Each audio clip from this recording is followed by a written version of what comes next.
신안군의 한 섬에서 44년 동안 노예처럼 살다가 구출된 어떤 사람의 이야기가 2004년도에 언론에 보도된 적이 있습니다. 일명 현대판 노예로 소개된 사건입니다. 이 사람은 44년 전인 1960년 그의 나이 5살이었을 때 맛있는 짜장면을 사주겠다는 어떤 사람의 꼬임에 넘어가서 그만 신안의 한 섬으로 끌려가게 되었고, 이후 무려 44년 동안 노예처럼 막노동을 하면서 무자비하고 상습적인 폭행에 시달려야 했습니다. 기둥에 팔다리가 묶인 채 두들겨 맞는 일이 다반사였다고 하니까 정말 짐승만도 못한 삶을 산 것이죠. 이 사람은 평생 학교에도 가보지 못했고 육지 구경도 하지 못한 채 악몽과 같은 삶을 살아야 했지만, 섬의 특성상 이 일은 전혀 외부에는 알려지지 않았습니다. 그러던 어느 날 이 일은 그 마을 이장 장모 씨의 신고로 인해서 드디어 세상에 알려지게 됐어요. 근데 참 이상한 것은 현대판 노예였던 이 사람과 이 사람을 44년간 유교에서 학대했던 범인과의 관계입니다. 이 사람이 처음 납치당했을 때야 불과 5살의 어린이였으니까 감히 힘으로 저항하지 못했던 것은 당연한 일입니다. 초등학교 시절이나 초등학교 다니진 않았지만 초등학교 나이 때나 청소년기에 그렇게 대항하지 못했던 것도 이해할 수 있어요. 그런데 이후의 상황은 다릅니다.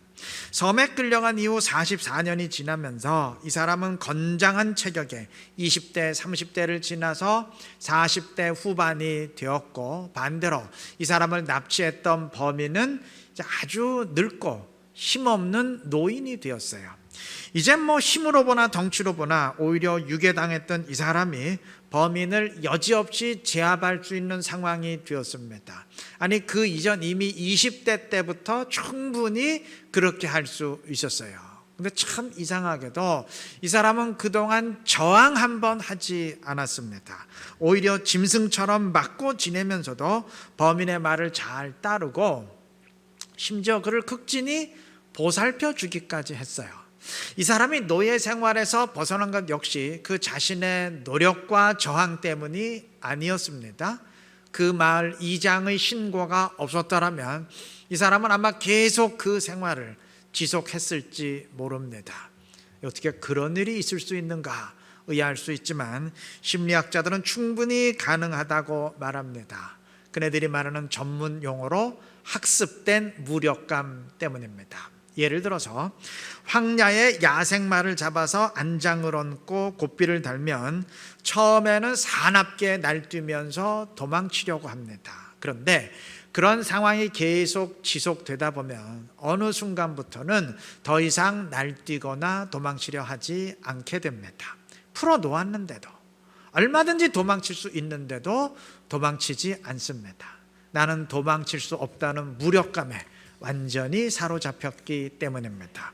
사람도 얼마든지 마찬가지일 수 있다고 합니다. 피할 수 없는 고통의 상황이 지속되면 어느 순간부터는 무기력해지고 그것을 아주 당연하게 받아들일 수 있다는 말입니다. 그뿐만이 아닙니다. 심한 경우 학습된 무력감은 자발적 복종으로까지 이어질 수 있다고 합니다. 부당한 대우를 당연하게 받아들이는 차원을 넘어서 가해자가 원하는 대로 행동하고 그의 논리대로 생각하고 심지어 그에게 인정을 받기 위해서 충성하기까지 할 수 있다는 말입니다. 44년 동안 납치되었던 사람이 바로 그러하였습니다. 성경에도 이러한 경우가 많습니다. 대표적인 경우가 삼손 시대의 이스라엘입니다. 블레셋이 처음 이스라엘을 침략하고 압제했을 때 이스라엘 사람이라면 누구나 분노하고 저항했을 겁니다. 그런데 시간이 흐르면서 그러한 상황이 지속되자 어느 순간부터 이스라엘은 저항을 포기할 만큼 무기력해지더니 블레셋의 압제를 당연한 듯 받아들이게 되었어요. 그뿐만이 아니에요. 삼손이 블레셋 사람들을 때려 죽이자 이들은 너는 블레셋이 우리를 다스리는 줄 알지 못하느냐, 도리어 정죄를 하고 급기야 삼손을 결박해서 블레셋에 넘겨주었습니다. 블레셋 사람들을 친 삼손을 돕고 응원하는 게 아니고 반대로 블레셋 편에 서고 그들에게 충성을 하려고 합니다. 똑같은 경우죠. 여러분, 이스라엘이 힘이 없어서 블레셋을 치지 못한 것이 아니에요. 이스라엘이 블레셋의 압제로부터 벗어나기를 하나님이 원하시고 그것을 선포하신 이상 싸우기만 하면 돼요. 싸우기만 하면 무조건 이길 수 있습니다. 하나님이 개입하신다는 의미입니다. 그런데도 이들은 압제받는 현실을 당연하게만 여기면서 전혀 싸울 생각을 안 해요. 우리는 싸울 수 없다는 생각에 완전히 짓눌렸기 때문입니다. 학습된 무력감이죠. 우리는 어떻습니까? 신앙생활은 곧 영적 싸움인데 고린도전서 10장 13절은 분명히 선포합니다. 감당하지 못할 시험 당함을 허락하지 아니하시고, 그러니까 이기지 못할 싸움은 절대 주어지지 않는다는 말입니다. 바꿔 말하면 이길 수 있는 영적 싸움만 우리에게 주어진다는 말입니다. 그러니까 싸우면 무조건 이긴다는 말이에요. 하나님이 개입하신다는 의미입니다. 그런데 과연 우리가 싸우고 있습니까? 말씀을 순종하기 위해서 현실과 싸우고 내 안에 죄악된 본능과 지금 싸우고 있습니까? 혹시 나는 절대 이길 수 없어, 그거는 나는 순종할 수 없는 일이야 하면서 무력감에 사로잡혀 아예 시도조차 못하고 포기하고 있는 것은 아닙니까? 그냥 이대로 계속 살다 보니까, 지금까지 계속 이렇게 살아오다 보니까 이게 당연한 것이라는 생각에 꽁꽁 묶여 있지는 않습니까? 만약 그렇다면 본문의 달란트 비유가 전달하는 경고의 메시지를 우리 모두 들어야 될 것입니다. 마태복음 25장에는 세 가지 비유가 기록되어 있습니다. 열처녀 비유, 오늘 본문의 달란트 비유, 그리고 그 이후에 양과 염소의 비유인데 세 비유 모두 마지막 날 주님의 심판에 대한 비유입니다. 마지막 날 우리는 모두 주님의 심판대 앞에서 신앙생활을 판단받게 될 것입니다. 열처녀 비유에서 기름을 준비하는 것, 그리고 달란트 비유에서 달란트를 활용하는 것, 그리고 양과 염소의 비유에서 불우한 자들을 보살피는 것은 모두 신앙생활, 즉 영적 싸움에 대한 비유입니다. 마지막 날 주님은 우리가 어떻게 신앙생활을 했는지, 다시 말해서 어떻게 영적 싸움을 벌여왔는지 판단하실 것입니다. 본문에서 한 달란트 받은 사람은 달란트를 전혀 활용하지 않고 그냥 땅에 묻어두었습니다. 영적 싸움을 포기하고 신앙생활 엉망으로 했다는 말이죠. 그 이유를 본문이 밝힙니다. 25절, 두려워하여. 이 사람은 두려워서, 겁이 나서 시도하지 못했습니다. 이 사람은 주인에 대해서 24절에서 이렇게 말합니다.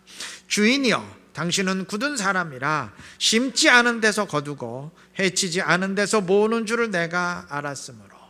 한 달란트 받은 사람은 주인을 굳은 사람, 무지막지한 사람으로 알았고, 그러했기에 달란트를 활용하는 것을 두려워하고 그냥 땅에 묻어만 두었습니다.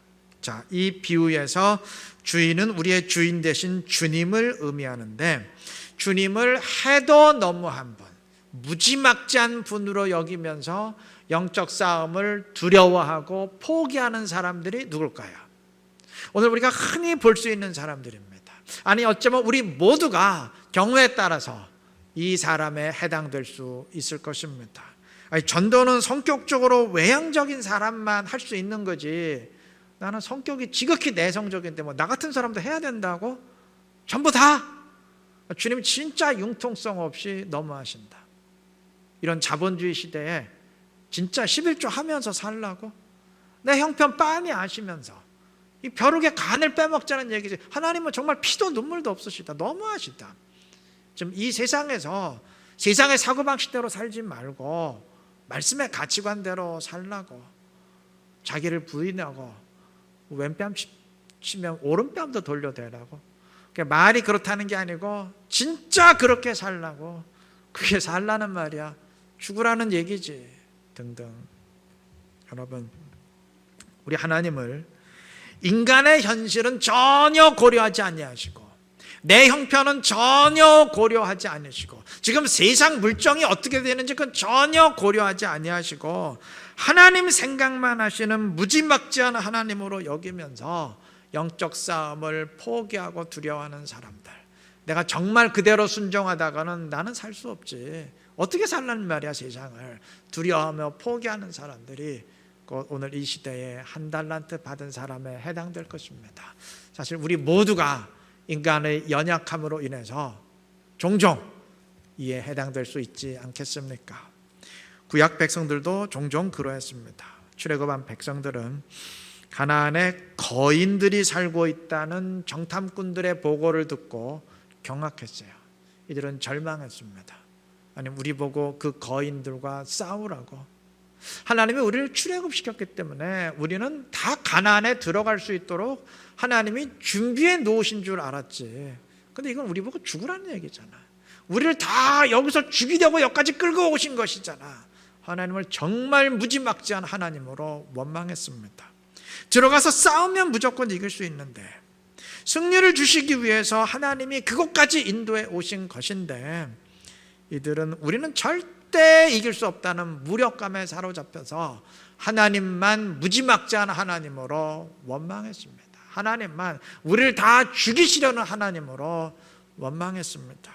40년 뒤 이들의 자녀 세대가 요단강을 건널 때 이게 인간의 눈으로 보면 미친 짓이었습니다. 그냥 요단강을 건너겠다는데 그게 인간의 눈으로 보면 그 집단 자살하자는 것밖에 더 되겠어요. 그래도 이들은 야, 하나님 지금 미친 거 아니냐? 이걸 그냥 건너라고 그렇게 원망하지 않았어요. 이들은 그대로 순종했습니다. 그 결과는 우리가 다 아는 바와 같습니다. 여러분, 하나님은 굳은 하나님이 아니십니다. 심지도 않고 거두시겠다는 정말 밑도 끝도 없는 무지막지한 하나님이 아닙니다. 우리에게 승리를 주시기 위해서 영적 싸움을 명하시는 분이십니다. 우리의 무력감이 문제예요. 그동안 순종하지 못하고 죄에 억눌려 살다 보니까 그걸 당연하게 여기고 싸움을 포기하는 무력감이 문제입니다. 하나님이 개입하시기에 충분히 이길 수 있는데도 난 절대 그건 순종 못한다. 난 절대 그 싸움은 못 이긴다. 무력감에 사로잡혀서 말씀에 순종하는 대신 죄에 순종하고 있는 우리의 모습이 문제입니다. 깨달아야 됩니다. 이번 주간이 주님이 십자가 고난을 당한 고난 주간인데 주님이 십자가를 왜 지셨는지를 깨달아야 됩니다.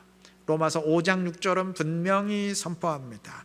우리의 옛사람이 예수와 함께 십자가에 못 박힌 것은 죄의 몸이 죽어 다시는 우리가 죄에게 종노릇하지 아니하려 함이니.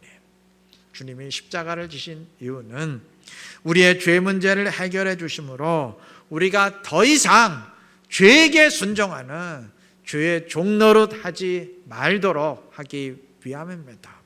그렇다면 죄에 순종하는 죄의 종에서 이제는 벗어나야 하지 않겠습니까? 주님은 나로 하여금 죄를 이기고 죄의 종에서 벗어나도록 만드시기 위해서 십자가 고난을 당해 주셨는데 정작 우리는 죄와 싸우고 이기려는 시도는 전혀 하지 않으면서 죄와 싸우겠다는 영적 싸움은 다 포기하면서 그냥 마음으로만 주님의 고난을 묵상하고 가슴 아파한다면 심각한 문제가 있는 거 아니겠습니까? 그것은 진정 고난 주간에 참여하는 자세라 할 수 없지 않겠습니까? 죄와 싸우는 영적 싸움을 결단하는 순간 주님이 개입하시고 주님이 함께 하시는 한 이길 수 있다는 사실을 깨달으시기를 바랍니다. 그동안 당연히 영적 싸움을 벌여야 함에도 나는 이길 수 없다는 무력감에 사로잡혀서 시도도 하지 못했던 것이 무엇인지 점검하시고 과감히 맞서시기를 바랍니다. 이길 수 있다는 사실을 분명히 인식하시고 말씀대로 순종해 보시기를 바랍니다. 그래서 믿음의 승리를 통해서 하나님의 영광 드러내고 주님을 더 기쁘게 할 수 있는 지혜롭고 신실한 우리 이룬교회 모든 성도님들 되시기를 바랍니다. 주님은 한 달란트 받은 종에게 26절에서 이렇게 말합니다. 악하고 게으른 종아, 게으르기 때문에 악한 종이라 주님 심판하셨는데, 여러분 그러면 게으르다는 말의 의미가 무엇일까요? 국어사전에 의하면 행동이 느리고 움직이거나 일하기를 싫어하는 태도나 버릇, 이렇게 정의되어 있는데, 그러면 행동하기를 싫어하지 아니하고 부지런히 행동하면, 바삐 움직이기만 하면 게으르지 않은 건가요? 예전에 어느 정신과 전문의가 쓴 굿바이 게으름이라는 책이 아주 베스트셀러가 된 적이 있는데, 그 책의 저자는 바삐 움직이는 사람도 얼마든지 게으른 사람이 될 수 있다고 강조합니다. 예를 들어서 내일이 시험인데 오늘 전혀 시험 공부는 하지 않으면서 책상 정리하고 대청소만 하는 학생이 있다고 한다면, 이 학생은 물론 열심히 움직이기는 하지만 게으른 사람입니다. 왜냐하면 움직이기는 하는데 정작 자신이 해야 될 일, 정말 중요한 일은 지금 하지 않고 있기 때문입니다. 자, 이러한 것은 겉으로 볼 때는 게으르지 않은 것 같지만 실제로는 게으른, 즉 위장된 게으름이죠. 게으름은 위장의 천재입니다. 저자는 게으름의 판단 기준은 운동량이 아니라 방향성, 그러니까 지향성이라고 말합니다. 다시 말해서 단순히 얼마나 움직이느냐, 그게 아니고 발전적인 미래를 향해서 움직이고 있느냐, 그게 관건이라는 말입니다.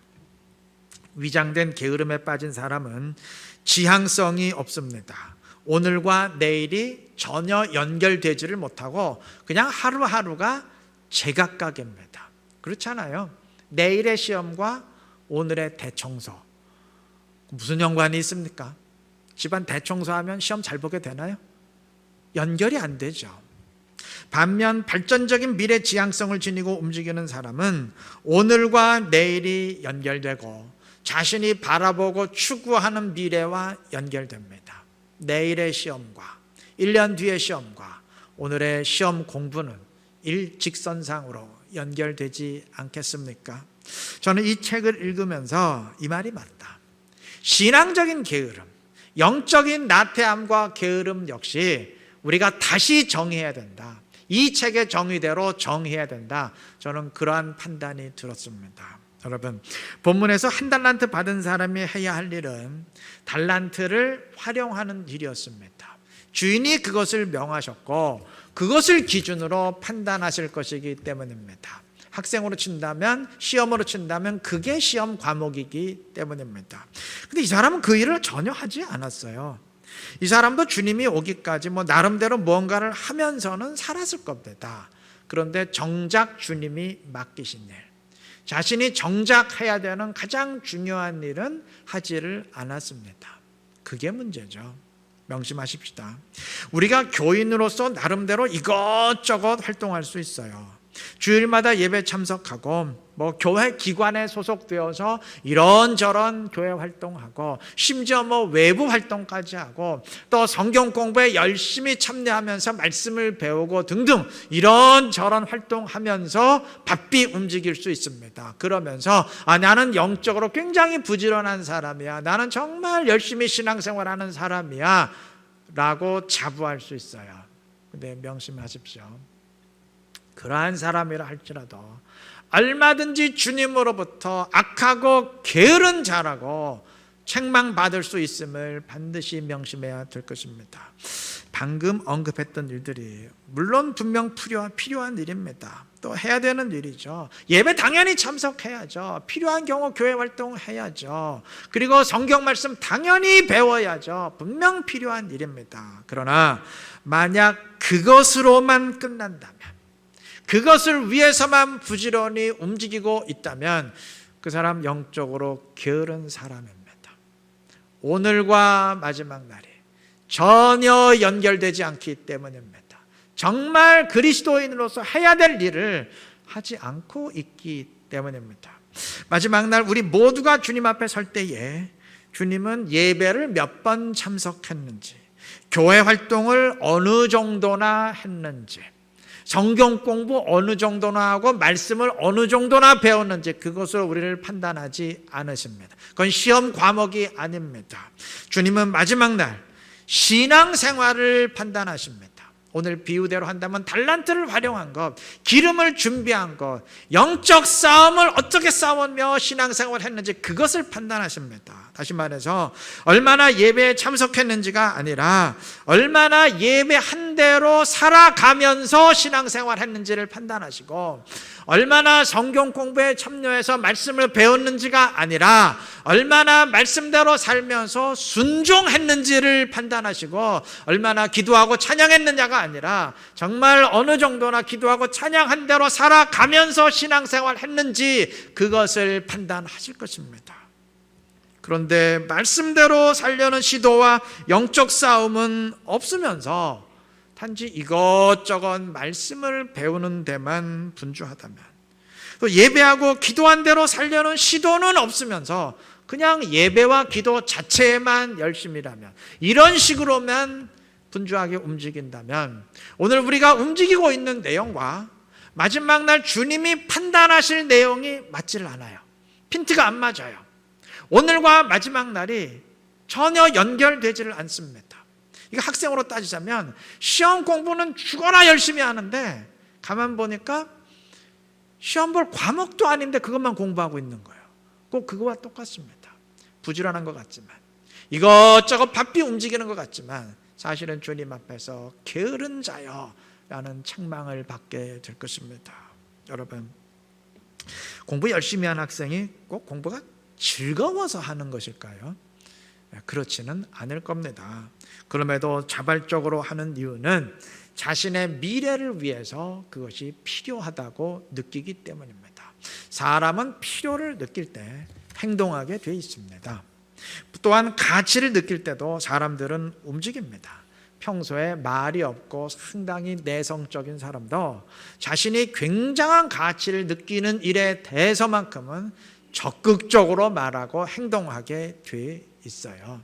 평소에 조용한 사람도 만약에 음악에 절대적인 가치를 둔 사람이라면 음악에 대해서만큼은 움직이게 돼 있어요. 그렇더라고요. 그럼 우리 그리스도인들에게 가장 필요하고 가치 있는 일이 과연 무엇이겠습니까? 온전한 신앙생활이죠. 온전한 신앙생활.